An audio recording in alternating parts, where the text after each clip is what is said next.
Con animo colmo di preoccupazione seguo gli sviluppi della situazione in Venezuela. Il bene dell'amato popolo venezuelano deve prevalere sopra ogni altra considerazione e indurre a superare la violenza e intraprendere cammini di giustizia e di pace, garantendo la sovranità del Paese,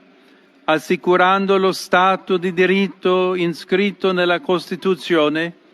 rispettando i diritti umani e civili di ognuno e di tutti, e lavorando per costruire insieme un futuro sereno di collaborazione, di stabilità e di concordia, con speciale attenzione ai più poveri che soffrono a causa della difficile situazione economica.